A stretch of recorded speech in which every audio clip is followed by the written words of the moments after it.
Maggie Ronayne is part of the Global Women's Strike, a trade unionist and community archaeologist who reminds us that caring for people and caring for the planet are deeply connected, and she campaigns for something powerful and simple: recognition and support for the care work that sustains our worlds. Please welcome Maggie Ronayne.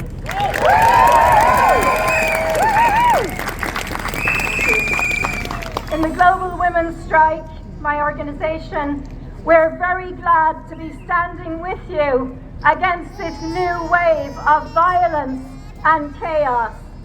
Not content with genocide in Gaza and the targeting of Haiti, Cuba and Venezuela, the masters of war have now unleashed death and destruction across Iran and the Middle East. Shame on them, yes. Shame.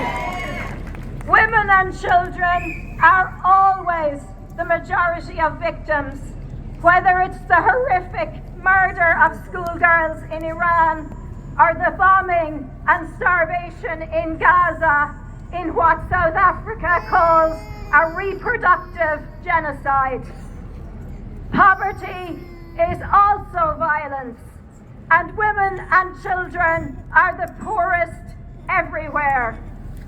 We're told that there's no money for housing, there's no money for health, there's no money for education, but there's always money for war.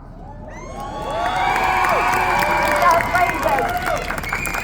Look at the obscene military spending we're now seeing today. Over $1 trillion in the US alone. Governments in these islands are complicit with their rush to increase military spending and their craven submission to the US and Israel. Many of us have spent decades opposing the use of Irish and British airspace, airports and bases for US and Israeli war crimes.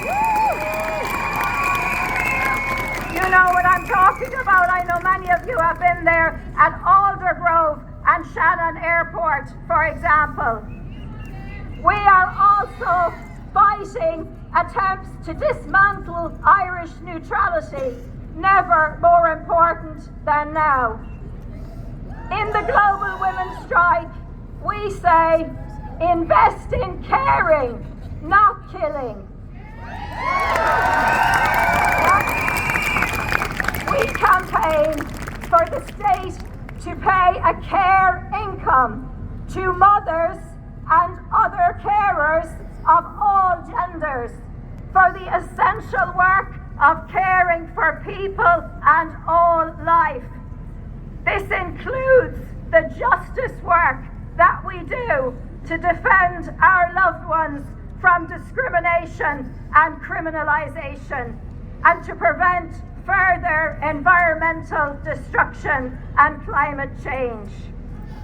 In our network, from single mothers and women with disabilities in these islands and in the US, struggling against welfare cuts, rape and domestic violence, and struggling against our children being taken from us by a sexist, racist, classist family court system, to Indigenous women in Thailand reclaiming the land from mining companies, to domestic workers in Peru and women farmers in India regenerating the soil and their families' health through natural farming, to asylum seekers in our network standing up to racist attacks and for the right to be here, to sex workers in our network demanding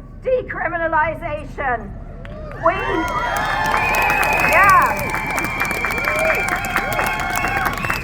are all autonomous sectors in the Global Women's Strike working together in order to win.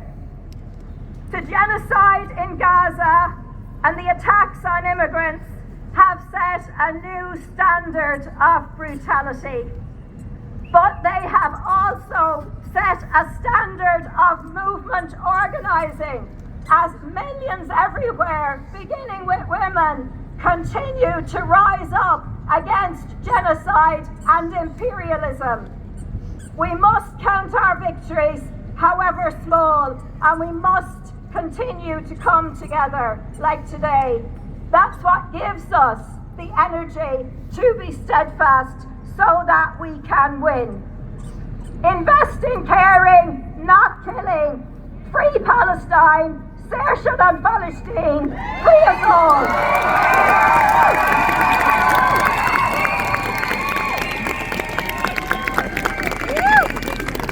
Thank you, Maggie, reinforcing that message.